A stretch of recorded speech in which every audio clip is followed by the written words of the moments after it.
Hello and welcome to Slate Money Goes to the Movies. I'm Felix Salmon of Axios. I'm here with Elizabeth Spiers of the New York Times and Slate. Hello. Emily Peck of Axios. Hello, hello. And we are going to be talking about Dumb Money, the movie all about the meme stock craze of early 2021, and specifically the GameStop meme stock craze. And we have a great guest to talk about this. Joe, I don't want to say that you're dumb, so why don't you introduce yourself in a glorious way? Joe Nocera, welcome. Thank you, Felix. I think the most important thing to say about me is that I'm the author of a brilliant new book called The Big Fail about COVID. This is, I'm pretty sure, the first movie I've ever seen, and quite possibly the last movie I'll ever see, where COVID is a central character in the movie. Lots of people are wearing masks. It's sort of omnipresent throughout the movie. And the movie, let's just be clear about this, is basically a comedy. Yes. And so you have written the book. I'm going to just come out and say is not a comic book. It's not, wasn't COVID funny? But this is a comic movie about a pretty tragic time. Yes, but it's also about a fun story that took place within that sad time. In part because all these people had nothing else to do but look at their computers all day. I mean, let's face it. We are going to talk about Dumb Money, the movie all about GameStop and meme stocks and who are the good guys and who are the bad guys. That's coming up on Slate Money Goes to the Movies. Apple Card is the credit card created by Apple. You earn 3% daily cash back upfront when you use it to buy a new iPhone 15, AirPods, or any products at Apple. And you can automatically grow your daily cash at 4.15% annual percentage yield when you open a high-yield savings account.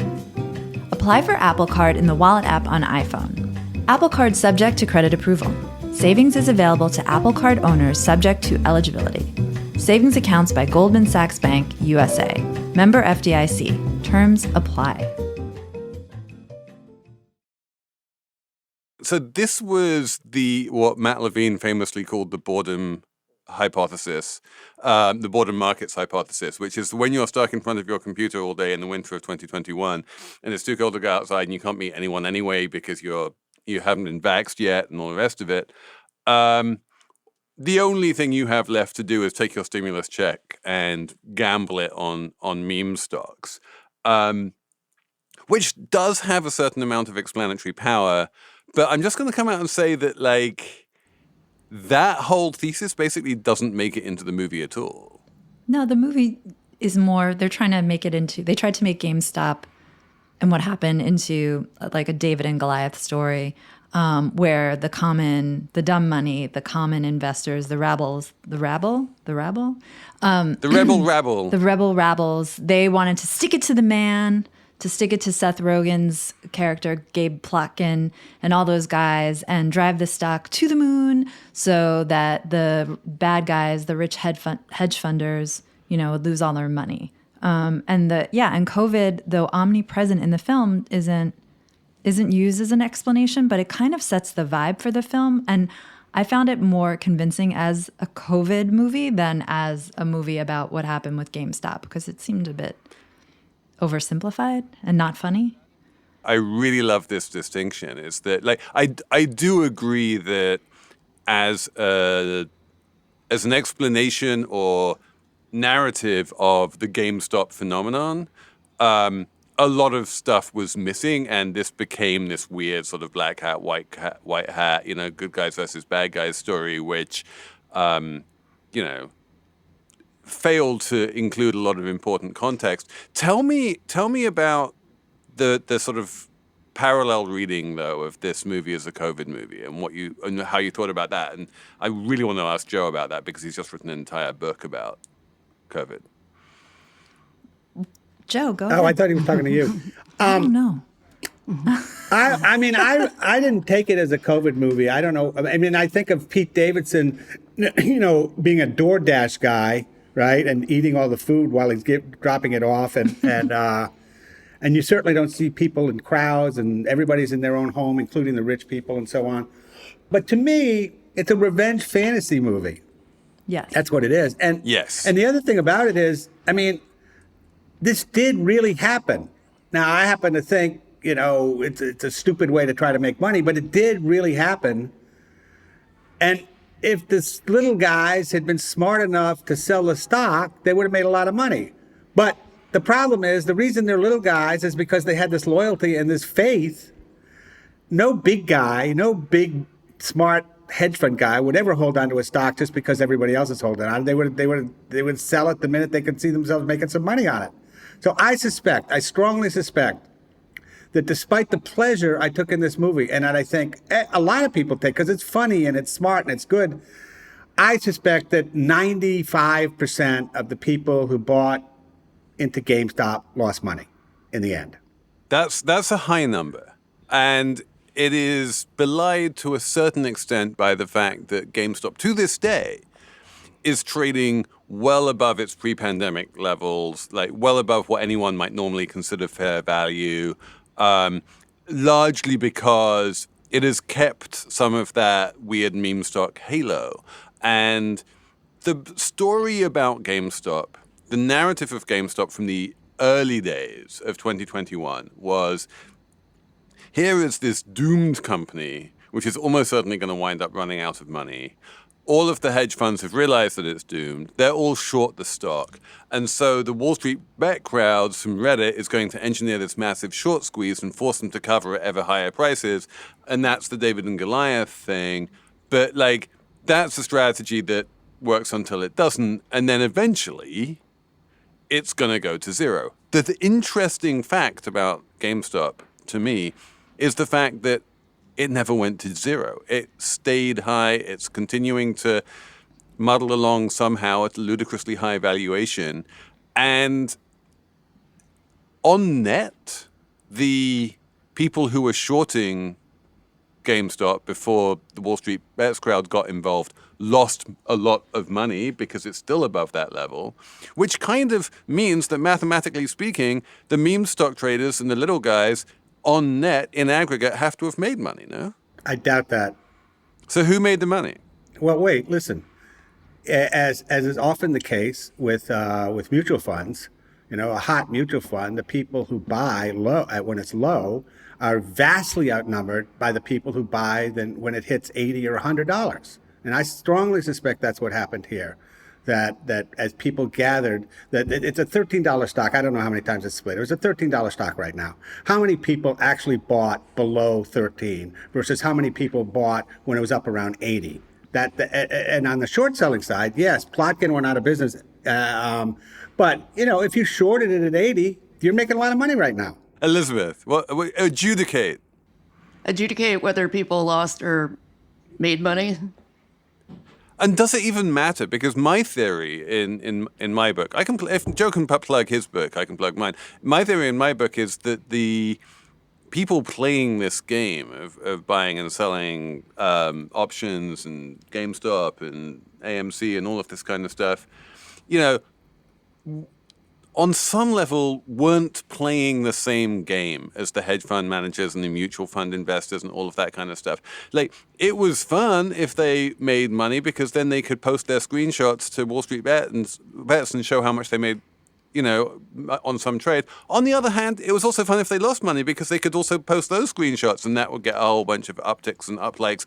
And if they lost money, it was a particularly painless form of losing money because it all felt like free money anyway with the stimulus. Well, I think, another thing is that I just don't think that the retail investors who were the most active in GameStop are really indicative of retail investors generally. There are a couple of things about the people who were really obsessed with that stock. And one was that they behaved the way a lot of people on, Reddit and elsewhere behave when they think they have some kind of insidery edge. And it almost, snowballs into a conspiracy theory level interest. And I think that's part of what was happening with GameStop is the Paul Dano character who plays a guy named Keith Gill, whose nom de plume was Roaring Kitty, whipped AKA all these... deep fucking value. whipped all of these people into a frenzy. And, the way he would talk about the stock would insinuate that there were things there that nobody else could see. And, this is a feature of typical pump and dump sort of things. But it really sort of played to conspiracy culture on the internet. And I think it was just much easier to ramp the stock up this way because that's just the dynamics that you have online around personalities like that. That's why the stock is still up. That's why it's at $13 and not at $1, because there are still true believers in GameStop. They still go to Wall Street Bets and other places on Reddit and talk about this company, and they still believe in it. Like that, it's basically come down to just another conspiracy theory. Well, I see. Okay, so the conspiracy theory is, correct me if I'm wrong here, but the conspiracy theory is not in the movie either, right? There's no point at which we see his investment thesis laying out the idea that he sees something that everyone else doesn't, beyond that there's like a fun trade here with a short squeeze. No, his theory, in the movie at least, they make it seem like this guy just really likes this company and thinks the stock is worth more than people think it's worth. Like it's a good company, has potential, which to me as a viewer of the movie, just the movie, makes him seem dumb because we all know that GameStop is not going anywhere as a company. Like we all see the writing on the wall. If you know anything about video games, people buy them from their consoles. They don't buy them at GameStop. If you've been to a GameStop, there's no one there. I just had a hard time buying this guy as some like brilliant renegade hero with an incredible insight. Like his insight was meh. And he wound up running a giant pump and dump scheme. That's what happened. You know what I mean? First of all, it was not a pump and dump scheme because there was no dumping. But second, we don't know what he did. We don't know what he has done with his stock because he's disappeared. Right, but for the period in the movie, which was and we did see he did post a bunch of screenshots of his positions like very regularly, almost daily during the fever, and no one has suggested that those were like doctored or false. He stayed long, he stayed aggressive. Fine, he pumped, and we don't know if he dumped. Yeah, we pumped, and we don't know if he dumped. Okay. But I think I'm much more aligned with you, Emily, in terms of saying that his screen name on Reddit was Deep Fucking Value. He thought of himself as a fundamentals-based value investor. Yeah. I do not see what Elizabeth is talking about, which is the conspiracy theory type thing. But Joe, you were following this as much as anyone else. The way I think about it is, whatever he thought about the stock, what caused people to kind of get in a frenzy over it was the ongoing anger at Wall Street over the 2008 crash. That I think that engendered a feeling of hatred for Wall Street that has never gone away, and make people think, we got screwed and nobody went to jail. We lost our houses, blah, blah, blah, blah, blah. So wait, hang on. Can you just plug your other book? Because that's another great book. All the Devils Are Here by Joe Nocera and Bethany McLean. Yes. I agree. It was about anger stemming from '08, and that is in the movie, right? And that to me, it's like, let's bring down these bastards. Yes. Let's get them. Let's get the best. And when they discovered that there was the short interest was so high, and the short interest was mostly Wall Street, and they actually had the chance to bring down a big guy, which they did, it was deeply pleasurable. Was Gabe Plotkin a big guy? That's unclear to me. He had a $2 billion fund. That's pretty big. I'd never heard of him until this. Okay, I got to tell you. So I've been at the SBF trial I was at the FBI trial when he was being cross-examined and examined, and he threw the word billions around like it was pocket change. And it shows how jaded we've all become, that a $2 billion fund is like, There you go. That's all I got to say about that. I mean, he had a big house, I guess. I just never heard of him. And he didn't. Another thing was like, I know he was supposed to be the big bad in the movie, but Seth Rogen's character and Seth Rogen himself are so like funny and charming that to me he was just like a doofus, but he didn't come across as like a villain type. You know what I mean? Well, I felt like the bad guys in the movie were really more Stevie Cohen and Ken Griffin. Stevie Cohen's the one with the pig, right? The pet pig.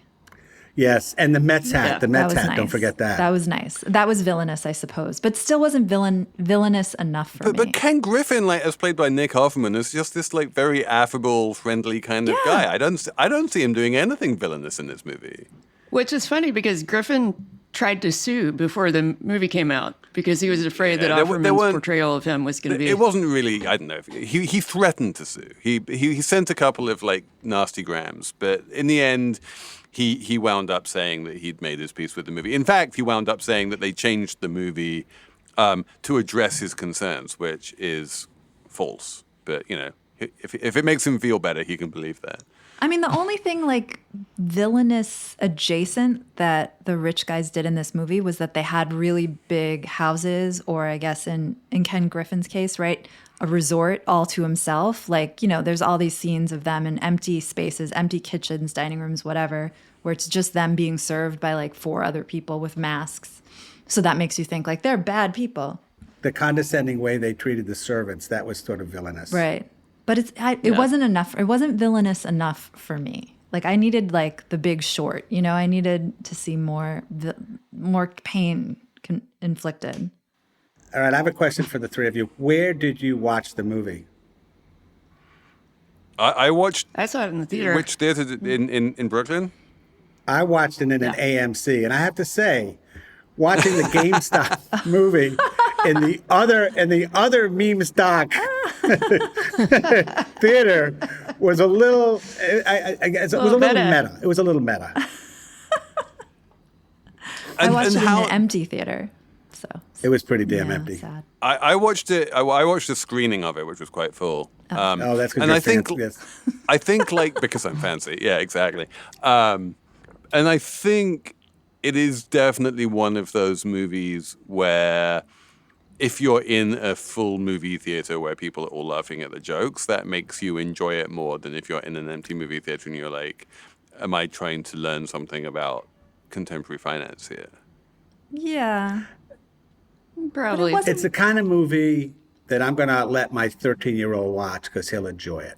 Now tell me about that, because that's interesting. Like, assuming that your 13-year-old is not, you know, the son of a noted financial. Oh wait, he is. Never mind. But for most 13-year-olds who have no idea what a stock is or what a stock market is, like presumably this entire movie would be incomprehensible. That's not true at all. That is not true at all. They would get the jokes. They would love Pete Davidson. They would remember. It would remind them of COVID. They may not understand the intricacies of the stock, but they would sort of get that it's the little guy against the big guy. They would love how much swearing there is. Even his wife says "fuck" every second word. It's just like the interchanges between the brothers. It's a perfect movie for a 13-year-old. And that may not be a compliment to the movie, I admit, but but it is. You think people want? I mean, watching that movie gave me like COVID PTSD. Seeing the people take down their mask to talk and then put it back up, and the boss keeps at the GameStop where one of the characters works keeps telling him to put his mask back on, and just like all the empty spaces and the big scene where they're getting ready to testify before Congress. Like, as a movie watcher, you're waiting for them to get into cars and go to Congress. But no, they're just like going into another room in their house. It just gave me like, I was like, oh God, that was a really terrible time. And I don't think I've seen it yet on film that much. And I realized I don't know if I want to. Now we really need to hear from Elizabeth on this. Yes. Oh. Yeah, although I feel like now all the CEOs who have to testify before Congress do it over Zoom or whatever because it makes them feel less vulnerable than if they're in the room surrounded by the people they're being interrogated by. So in a way, I think it let them off the hook a little bit. I will say, I think probably my favorite scene in the movie is when Gabe Plotkin's comms people keep on trying to downgrade his Zoom background to make him look less rich. Yes, that's right. Those guys need to help Larry Summers a little bit, I think. You know what I mean? Yeah, don't zoom into Bloomberg TV from the beach, Larry. That's just not a good look. Come on. Blur the background. Something. After the break, we're going to talk about whether this is a COVID movie. This podcast is brought to you by Progressive Insurance. Whether you're driving, cooking, or doing laundry, Progressive knows the podcasts you listen to go best when they're bundled with another activity. Much like how their Progressive home and auto policies go best when they're bundled. Having these two policies together makes taking care of your insurance easier and could help you save too. Customers who save by switching their home and car insurance to Progressive save nearly $800 on average. That's a whole lot of savings and protection for your favorite podcast listening activities, like going on a road trip, cooking dinner, even hitting the home gym. Yep, your home and your car are even easier to protect when you bundle your insurance together. Find your perfect combo. Get a home and car insurance quote at Progressive.com today. Progressive Casualty Insurance Company and Affiliates. National average 12-month savings of $793 by new customers surveyed who save with Progressive between June 2021 and May 2022. Potential savings will vary.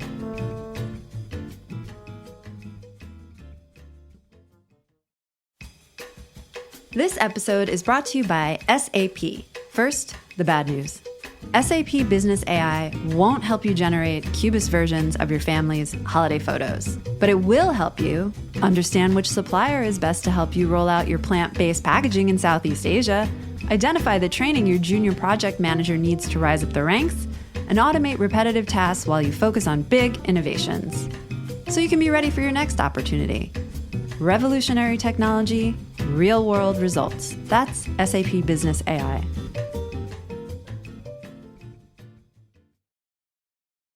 Did any of you enjoy watching that time period on screen? Or was it just me that was like, I didn't really, I thought of it as, it put it at a specific place and time, but I didn't really think that much about it in terms of being a COVID movie, or at least not to the extent that you did. I'm with Elizabeth on this. I noted it, but it didn't bother me. I guess I just have the most scars. Maybe that is because I spent COVID in the Hamptons. Emily, I want to hear your reading of this as a COVID movie, because that actually does fascinate me. Well, first of all, it's a COVID movie because of what Elizabeth said, the time and place in which it is situated and the vibes it evokes. And you do kind of feel like this is all happening because during COVID, it just felt like the wheels were off all normal behavior in different ways. Like you almost had like a license to behave a little bit differently because everything was a little bit off kilter. Like kids weren't in school, as Joe's written about. We were all at home instead of at the office. We're all wearing sweatpants all the time. It was a very surreal time. The perfect surreal time for like a nurse to not cash out $500,000 when she has it. You know, it's like a dream state or something. That's what it felt like a dream state. Yeah. The theme that I spend a little bit of my book talking about is this idea of feverish. That it works on a very kind of like literal and metaphorical level.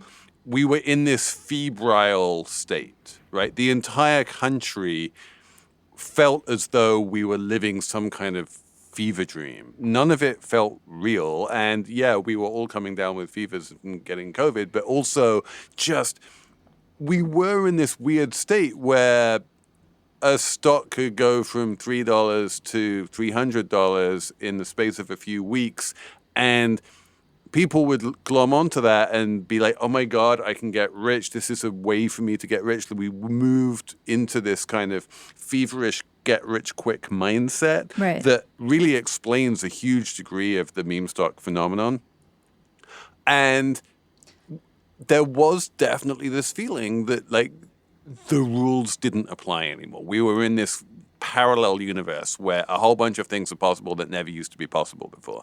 And that, I think, I guess my question for you, Emily, as the person who looks at this as a COVID movie, and I love that reading, is that something that comes across in the movie, or is that kind of, because the way the movie ends is basically saying these retail investors are a force who are here to stay. They're not going away anywhere. They're not going anywhere. And on the other hand, if you do look at it as a COVID movie, then like the natural conclusion of that is to say that was a weird time and this happened and it will never happen again because we're not going to have another pandemic anytime soon. Yeah, I think it was a weird time, and it could only happen in that time. Yes, there are some more retail investors now than there were then, and I think on Wall Street, maybe they're watching them a little more closely than before, like marginally so. But that was a very distinct period, and yeah, I think it is over now. And maybe I'm reading something into the movie that wasn't really intentional. It's just my reading of the situation at the time. And if you're portraying the situation at the time, it's like impossible not to think of that as the reason this all happened. I mean, it does. And that's not to discount like the reasons Joe is putting forth, the anger towards Wall Street and all that. But like people have been angry at Wall Street since 2010. And it took a pandemic to like unleash that anger and create a meme stock. You know what I mean? It needed that extra. Some of the speculation around what happened initially with GameStop is that the people who were the most excited about it and the most angry at Wall Street were people of a certain age who had a lot of nostalgia for GameStop because it was pivotal during their teenage years. And that's how, it ended up being that stock instead of anything else. So I don't think, to Emily's point, there's been a lot of rage against Wall Street for a variety of reasons and for a long time. But this particular stock, I think, took off because the people who were hyping it really had, some very specific nostalgia for the store because they thought of it as, the last bastion of physical games. It is certainly true that the meme stocks, if you look at them as a group, GameStop, AMC, BlackBerry, Bed Bath & Beyond, Hertz, they're all very sort of consumer-facing companies that on some level are well-known and people just look at the brand and go like, I like that brand. And in the old-fashioned sort of Peter Lynch buy what you know thing, they're like, I know this, I should buy it. There is that natural name recognition thing that they all have in common. But that sits uneasily in my mind with what Joe and Emily were talking about, which is the anger, right? Because I remember Occupy Wall Street very well. I went down to Zuccotti Square and I saw people who were super angry at Wall Street. And the one thing it's hard to generalize about that crowd, but the one thing I can basically say with great certainty about that crowd is that there were very few people there who were like, well, the best way to channel this anger is to make lots of money in the stock market on Wall Street, right? That seems like a weird way to be like, I'm going to destroy Wall Street by going all Wall Street on them. Like, that seems just bizarre. A different kind of resentment, though. It's a different kind of resentment, though. I think the retail investors are angry that they believe that, Wall Street guys, people like Ken Griffin and Stevie Cohen have some insider edge that they don't have access to for reasons of, unfair information asymmetry. The people in Zuccotti Park have a lot broader gripes against Wall Street and capitalism, as a it's like system. reformists versus revolutionaries.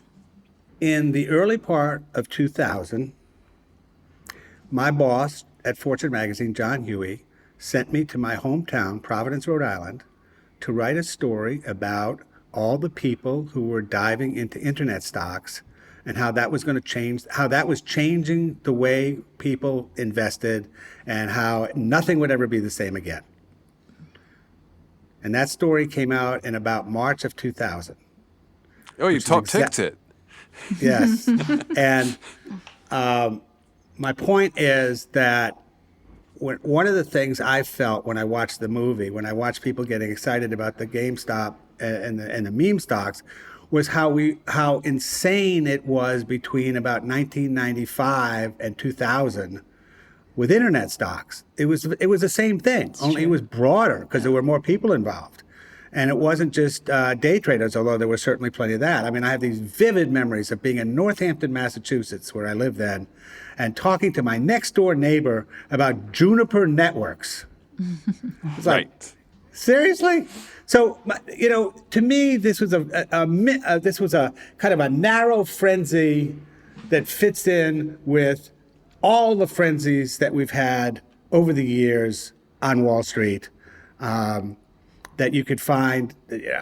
Working on my book, I discovered there was a nursing home frenzy in the early 1970s. People were buying nursing home stocks like they could never lose. It's kind of a normal. People lose their minds over stocks. It's normal. It happens. You learn. I hope Keith Gill made a lot of money, but I think a whole lot of other people who bought into GameStop wound up thinking, "Oh man, that was dumb." It probably was. Well, I mean, I'm not going to disagree with that. The people in 1999 and 2000 saying like the internet's the next big thing and these companies are going to be really valuable. I mean, they kind of weren't wrong. Look at Amazon. Well, they were right about the internet being the next big thing, but they were wrong about like the globe.com being really valuable. Right. A lot of the companies obviously even went Cisco bust. Systems. Cisco Systems has never come back to the same valuation it had in 2000. Okay. That's a huge company. We have some ads, but after this, we'll talk about Vlad Tenev and the real villain in this movie. Apple Card is the credit card created by Apple. You earn 3% daily cash back upfront when you use it to buy a new iPhone 15, AirPods, or any products at Apple. And you can automatically grow your daily cash at 4.15% annual percentage yield when you open a high-yield savings account. Apply for Apple Card in the Wallet app on iPhone. Apple Card subject to credit approval. Savings is available to Apple Card owners subject to eligibility. Savings accounts by Goldman Sachs Bank, USA. Member FDIC. Terms apply. Apple Card is the credit card created by Apple. You earn 3% daily cash back up front when you use it to buy a new iPhone 15, AirPods, or any products at Apple. And you can automatically grow your daily cash at 4.15% annual percentage yield when you open a high-yield savings account. Apply for Apple Card in the Wallet app on iPhone. Apple Card subject to credit approval. Savings is available to Apple Card owners subject to eligibility. Savings accounts by Goldman Sachs Bank USA. Member FDIC. Terms apply. This episode is brought to you by Pluralsight. Your org needs teams skilled in tomorrow's tech today. Whether you want faster innovation, better customer experiences, or streamlined software delivery, those solutions require teams skilled and savvy in the latest technologies. Equip your people with the skills they need to make the most of today's tools and tech. Visit pluralsight.com/pod and try it for free. So, in the wake of all the GameStop activity, there's been a lot of discussion about whether or not regulators have some obligation to step in or whether or not they should step in when you see this kind of collusive behavior between retail investors online. What's your take on that? Yeah, I've yet to hear anyone actually make that case with a straight face. I've heard a lot of people putting it up as a straw man and saying like people think that regulators should step in when they see Reddit people joining hands. I mean, what would the regulators do? What would name one person who's actually said that? Seriously, I've seen that. I mean, you hear it in Congress. You hear it in Congress. The liberals. I feel like Congress. This is clearly the little guy. That's one thing that the movie was right about, right? Which is that in terms of where the power lies, the fact is that Ken Griffin has more power than Keith Gill. That's just an empirical fact. And if you want to like crack down on people with power, you want to be cracking down on Ken Griffin. You don't want to be cracking down on Keith Gill. That's like the easy question to answer. The interesting question, I think, that was raised by the movie, and going back to the whole question of like who are the big villains in the movie, for me, the biggest villain in the movie, the person who really comes across the worst, is Vlad Tenev, the CEO of Robinhood. Right. Yeah. He is the person who really comes across as this guy who truly screwed the retail investors in a sort of number one, first by his entire business model of taking payment for order flow from the likes of Ken Griffin, and then number two, by not having the liquidity to be able to put up the margin and therefore reducing the amount that people could trade and yada, yada, yada. And it's super fascinating to me that in this sort of David versus Goliath, narrative, that the worst person of all is not the mustache twirling hedge fund manager, but rather the person who's pretending to be on the side of the retail investor, to the point at which he actually calls his company Robin Hood, take from the rich to give to the poor. I love the scene where he says Robin Hood was inspired by Occupy Wall Street to give the power back to the people. That was like the sharpest satire, I thought, in the movie. Just everything about his portrayal. Yeah. The movie also makes a bad guy out of short sellers. And Felix and I have both made this point many times in many columns, but the idea that you should stop short selling is as stupid as the idea that you should stop small investors from doing dumb things. This is what makes a market work. Yeah. I mean, the GameStop guys, they needed the short sellers. You needed a flow. Without the short sellers, there wouldn't have been an investment thesis. Yeah. Right. Yeah. It's all a game.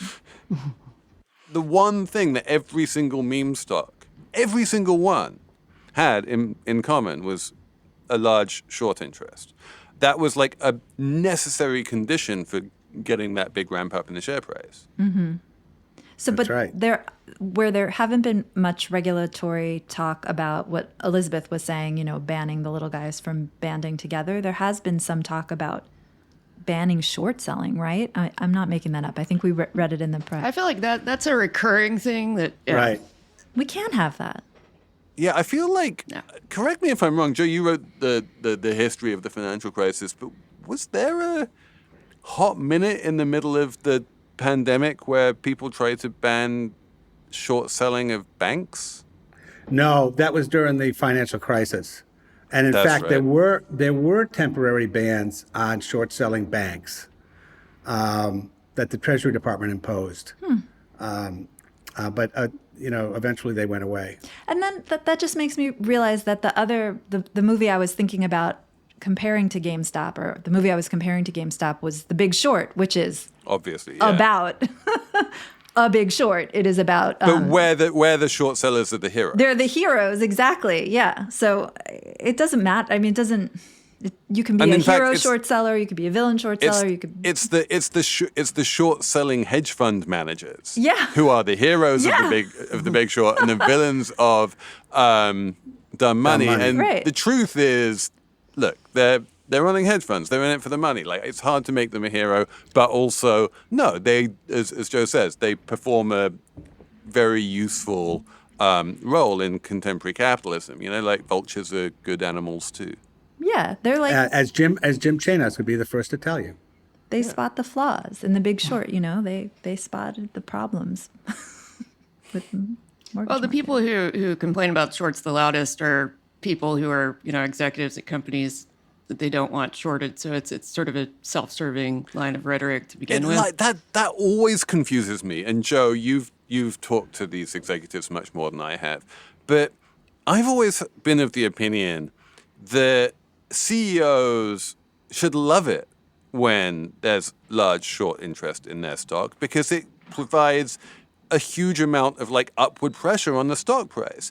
Like, the bigger the short interest, the more that those shorts are going to have to cover. They're going to have to cover by buying the stock, and the more future buying there's going to have to be. And when someone like Elon Musk comes out and starts railing on short sellers and telling everyone how evil they are, and I'm like, really? Because isn't it good for the share price when there's a big short interest? I think it's a tell. I always think it's a tell. If a CEO is complaining like crazy about the shorts, that usually means there's some problem inside the company. I buy that. So, in terms of the movie as a whole, for anyone who is not a 13-year-old boy, Joe, is this a movie you would recommend? Absolutely. It's just fun. It's just fun. It doesn't matter what you think about Wall Street or the little guy or Dumb Money or Smart Money or Pete Davidson. It's just fun.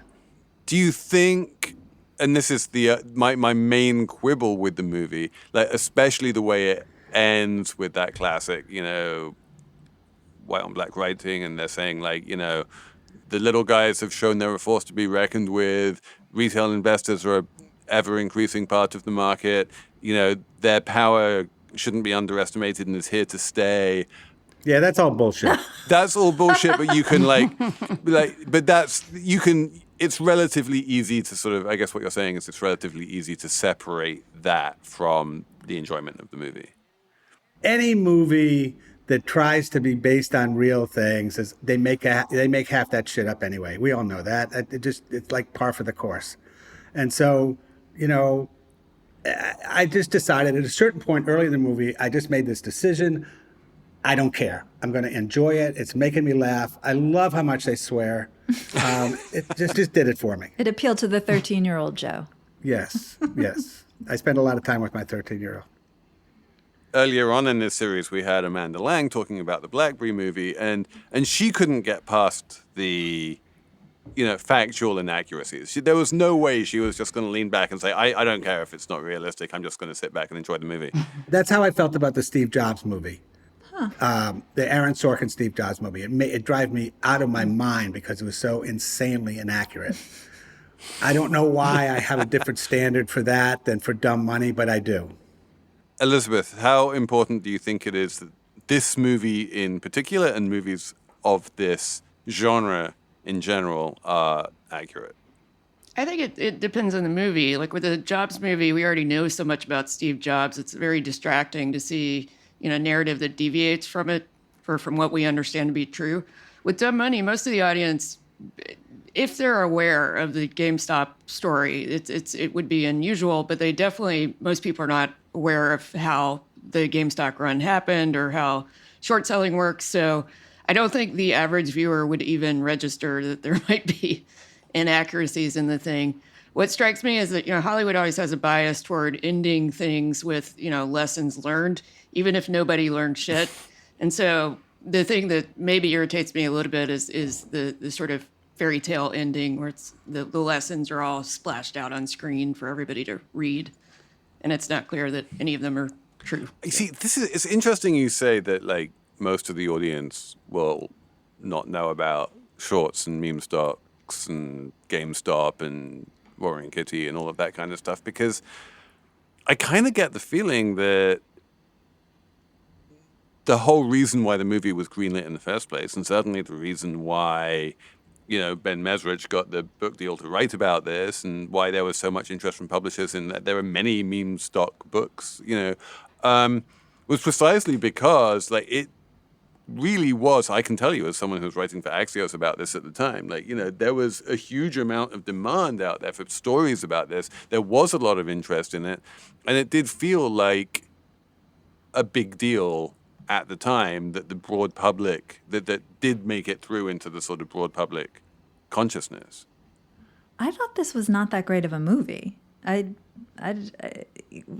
First, I was distracted just in the way Joe was describing being distracted by the Steve Jobs movie, and that I was like, is this really not quite how it happened? And is this really David Goliath? I mean, I didn't have a ton of sympathy, empathy for the little guys in the movie. I know I was supposed to because it's a hardworking nurse and it's a put upon guy that works an hourly wage at the GameStop in the empty mall. And I was supposed to feel sympathy for them, but I felt like they were kind of stereotyped caricatures kind of characters. And I guess they tried to make the Roaring Kitty Paul Dano guy sympathetic because they said his sister died, but like we don't even learn how she died. Or it seemed like, well, we got to make this guy into a real character. So here's what we'll do: we'll give him parents and a brother, and they'll all sit very close at a kitchen table, and that will signify that they don't have a lot of money because they have a small kitchen. I didn't feel for those characters, and I found the acting on the villain side to be more compelling. And at the end of the day, I didn't really care about anyone in the movie, and I didn't find it funny enough to balance that out. Was it funnier or less funny than The Big Short? I think less funny. As funny. Less funny. As funny.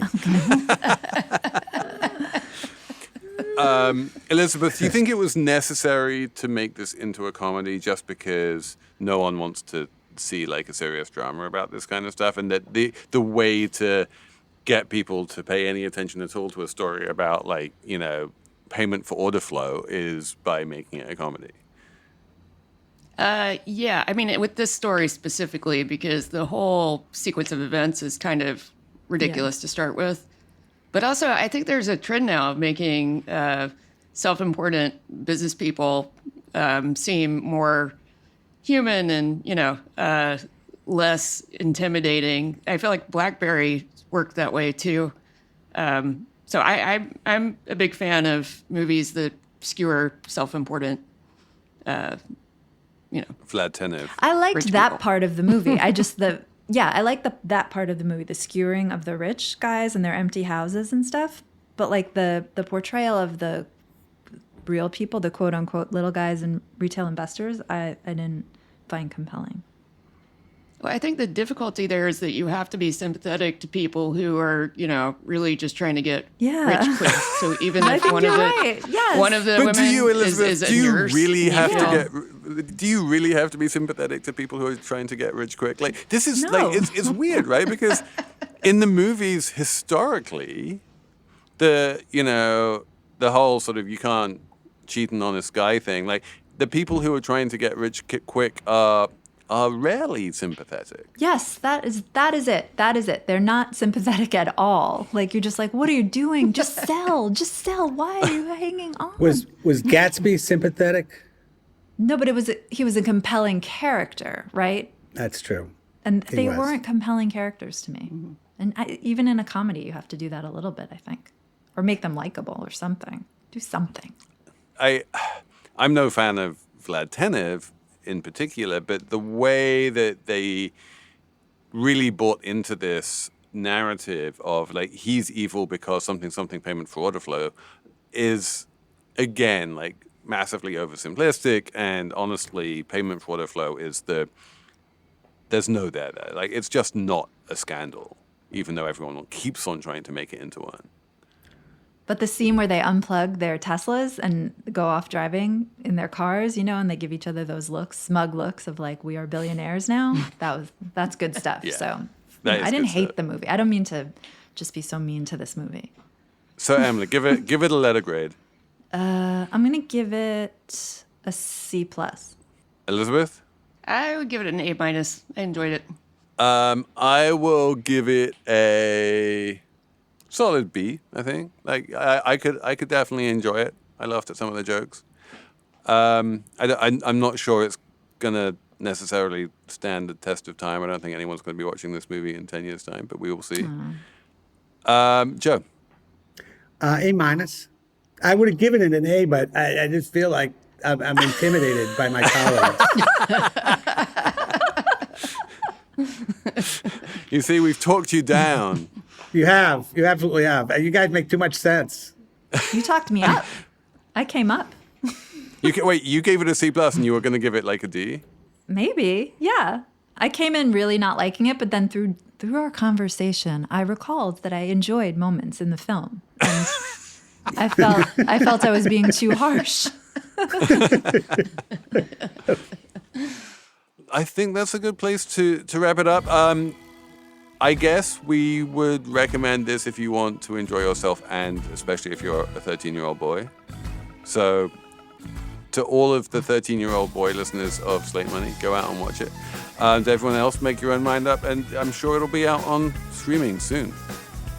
Mostly, however, I just need to say very, very many thanks to Joe Nocera for coming on. It's been awesome having you. Thank you. It was a lot of fun. The Big Fail.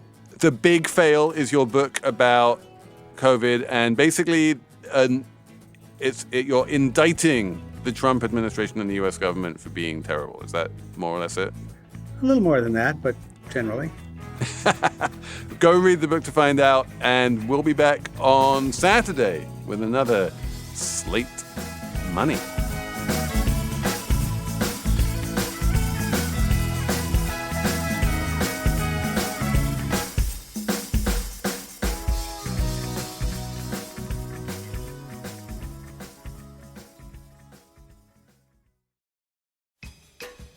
This episode is brought to you by SAP. First, the bad news.